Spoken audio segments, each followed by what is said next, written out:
ആരാണ് എത്ര നിസ്കരിച്ചാലും അള്ളാഹു സ്വീകരിക്കാത്ത 5 വിഭാഗം ആളുകൾ?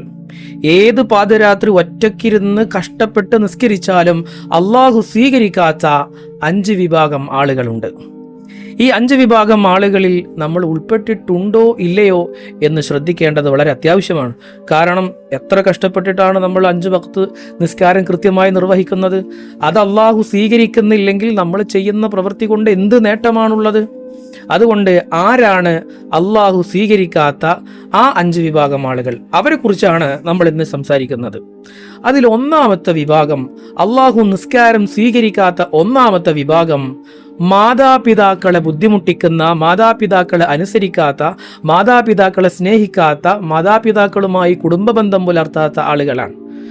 നബി സല്ലല്ലാഹു അലൈഹി വസല്ലമ തങ്ങൾ അവിടുന്ന് പഠിപ്പിച്ചു, ഒരടിമയും അള്ളാഹുവും തമ്മിലുള്ള ബന്ധം, ആ ബന്ധത്തിന്റെ നേരെ താഴെയാണ് മാതാവും പിതാവും മക്കളും തമ്മിലുള്ള ബന്ധം. അതുകൊണ്ട് ഒരു മനുഷ്യൻ മാതാവും പിതാവുമായിട്ട് പിണങ്ങിയിട്ടാണ് ജീവിക്കുന്നതെങ്കിൽ അവൻ എത്ര നിസ്കരിച്ചിട്ടും ഒരു കാര്യമില്ല. രണ്ടാമത്തെ വിഭാഗം മദ്യം കഴിക്കുന്ന ആളുകളാണ്. ഹബീബായ മുഹമ്മദ് മുസ്തഫ സല്ലല്ലാഹു അലൈഹി വസല്ലം തങ്ങൾ പഠിപ്പിച്ചു, മദ്യം സർവ്വ തിന്മകളുടെയും താക്കോലാണ്. ഈ മദ്യം ഒരാള് സ്ഥിരമായി അല്ലെങ്കിൽ ആഘോഷത്തിന് വേണ്ടി, എന്തെങ്കിലും ആവശ്യത്തിന് വേണ്ടി കൂട്ടം കൂടുമ്പോൾ കൂട്ടുകാരോടൊത്ത് മദ്യം കഴിക്കുന്നവരാണെങ്കിൽ 40 ദിവസം അവന്റെ നിസ്കാരം അല്ലാഹു സ്വീകരിക്കുകയില്ല. അവൻ എത്ര വലിയ നല്ല മനുഷ്യനാണെങ്കിലും മദ്യം കഴിച്ചതുകൊണ്ട് അവന്റെ ഇബാദത്തുകൾ അല്ലാഹു സ്വീകരിക്കുകയില്ലെന്ന് മുഹമ്മദ് മുസ്തഫ സല്ലല്ലാഹു അലൈഹി വസല്ലം. അതുപോലെ മൂന്നാമത്തെ വിഭാഗമാണ് മറ്റുള്ളവർ കാണാൻ വേണ്ടി ഇബാദത്ത് ചെയ്യുക, മറ്റുള്ളവർ കാണാൻ വേണ്ടിയിട്ട് പള്ളിയിലേക്ക് പോവുക, മറ്റുള്ളവർ കാണാൻ വേണ്ടി നിസ്കരിക്കുക. ഞാൻ വലിയ നിസ്കാരക്കാരനാണ് എന്ന് മറ്റുള്ളവർ കരുതണം. എല്ലാ സമയത്തും കൃത്യമായി പള്ളിയിലേക്ക് പോകുന്ന ആളാണ്. പക്ഷേ അയാളുടെ മനസ്സിലുള്ള ചിന്ത എന്താണ്? ഞാൻ പള്ളിയിലേക്ക് പോകുന്നത്, ഞാൻ നിസ്കരിക്കുന്നത്, ഞാൻ അദാ ആയി നിസ്കരിക്കുന്നത്, ഖളാ ഇല്ലാതെ നിസ്കരിക്കുന്നത് മറ്റുള്ളവർ കാണണം. ഇങ്ങനെ മനസ്സിലൊരു ചിന്തയോടുകൂടെയാണ് അവൻ നിസ്കരിക്കുന്നതെങ്കിൽ അവന്റെ സൽക്കർമ്മം, അവന്റെ നിസ്കാരം അല്ലാഹു സ്വീകരിക്കുകയില്ല. ഇനി നാലാമത്തെ വിഭാഗം, ഭർത്താവിനോട് അന്യായമായി അകാരണമായി പിണങ്ങി നിൽക്കുന്ന ഭാര്യ, അതുപോലെ തന്നെ ഭാര്യയോട് അകാരണമായി അന്യായമായി പിണങ്ങി നിൽക്കുന്ന ഭർത്താവ്. ഭാര്യ ഭർത്താവ് ദാമ്പത്യ ജീവിതം എന്നുള്ള കാര്യങ്ങളൊക്കെ അള്ളാഹു നമുക്ക് നൽകിയിട്ടുള്ളത് സ്നേഹത്തോടെ, സന്തോഷത്തോടെ, സൗഹാർദ്ദത്തോടെ ഈ ഭൂമിയിൽ ജീവിക്കാൻ വേണ്ടിയിട്ടാണ്.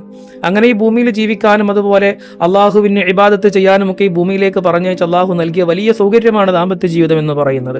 അങ്ങനെ തൻ്റെ പ്രിയപ്പെട്ട ഇണയോട്, തൻ്റെ ഭാര്യയോട്, ഭർത്താവിനോട് പിണങ്ങിയിട്ടാണ് ഒരു മനുഷ്യൻ ജീവിക്കുന്നതെങ്കിൽ അവൻ്റെ സൽക്കർമ്മവും അള്ളാഹുവിന് വേണ്ട, അവൻ്റെ നിസ്കാരവും വേണ്ട, അവൻ്റെ ഇബാദത്തും അള്ളാഹുവിന് വേണ്ട.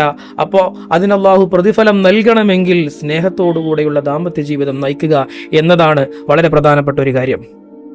ഇനി നമുക്ക് പറയാനുള്ളത് അഞ്ചാമത്തെ കാര്യം, ഹറാമായ സമ്പാദ്യമുള്ള മനുഷ്യൻ, പലിശ തിന്നുന്നവൻ, അല്ലെങ്കിൽ ഹറാമായ ബിസിനസ് ചെയ്യുന്നവൻ, വഞ്ചനയിലൂടെ പണം സമ്പാദിക്കുന്നവർ, മറ്റുള്ളവരിൽ നിന്ന് കൊള്ളയടിക്കുന്നവൻ, ഇങ്ങനെ കൊള്ളയടിച്ച് വഞ്ചിച്ച് പലിശയിലൂടെ ഉണ്ടാക്കുന്ന സമ്പത്ത് കൊണ്ട് മുസല്ല വാങ്ങി, വസ്ത്രം വാങ്ങി, വിശപ്പ് മാറ്റി, വീടുണ്ടാക്കി, ആ വീടിൻ്റെ ഉള്ളിൽ ഹറാമായ സമ്പത്ത് കൊണ്ടുണ്ടാക്കിയ വീടിൻ്റെ ഉള്ളിൽ ഹറാമായ സമ്പത്ത് കൊണ്ട് വാങ്ങിയ മുസല്ലയെ നിസ്കരിച്ചാൽ അള്ളാഹു സുബ്ഹാനഹു വ തആല അവൻ്റെ നിസ്കാരം സ്വീകരിക്കുകയില്ല, അതിന് ഒരു പ്രതിഫലവുമില്ല എന്ന് മുഹമ്മദ് മുസ്തഫ സല്ലല്ലാഹു അലൈഹി വസല്ലം.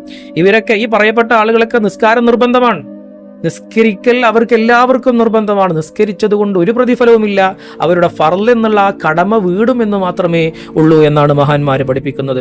ഇനി ഇതിനൊക്കെയുള്ള പരിഹാരം എന്താണ്? ഒരു മനുഷ്യൻ സൽക്കർമ്മങ്ങൾ ചെയ്ത് അല്ലാഹു അതിനെ സ്വീകരിക്കുന്നില്ലെങ്കിൽ ഈ പറയപ്പെട്ട കാരണങ്ങളൊക്കെ എൻ്റെ ജീവിതത്തിലോ നിങ്ങളുടെ ജീവിതത്തിലോ അല്ലെങ്കിൽ മറ്റുള്ളവരുടെ ജീവിതത്തിലോ ഉണ്ടെങ്കിൽ അതിനുള്ള പരിഹാരം എന്ന് പറയുന്നത് തൗബ ഒന്ന് മാത്രമാണ്. ചെയ്തു പോയ പാപങ്ങൾ അള്ളാഹുവിൻ്റെ മുമ്പിൽ ഏറ്റു പറഞ്ഞു, പടച്ചോനെ പറ്റിപ്പോയി, സംഭവിച്ചു പോയി, ഞാൻ ഇനി ഒരിക്കലും ഈ പറയപ്പെട്ട തിന്മകളൊന്നും ആവർത്തിക്കില്ലെന്ന് ജീവിതത്തിൽ ആഴ്ചയിലോ അല്ലെങ്കിൽ മാസത്തിലൊരിക്കലോ അല്ലെങ്കിൽ വർഷത്തിലൊരിക്കലോ തൗബ ചെയ്ത് മടങ്ങിക്കൊണ്ട് അള്ളാഹു സ്വീകരിക്കുന്ന സൽക്കർമ്മങ്ങൾ ചെയ്യുന്ന ആളായി നമ്മൾ മാറണം.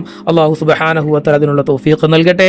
എല്ലാവരും നമ്മുടെ യൂട്യൂബ് ചാനൽ സബ്സ്ക്രൈബ് ചെയ്യണം എന്ന് വളരെ താഴ്മയോടുകൂടി അറിയിക്കുന്നു. അള്ളാഹു സ്വീകരിക്കട്ടെ. അസ്സലാമു അലൈക്കും വറഹ്മത്തുള്ളാഹി വബറകാതുഹു.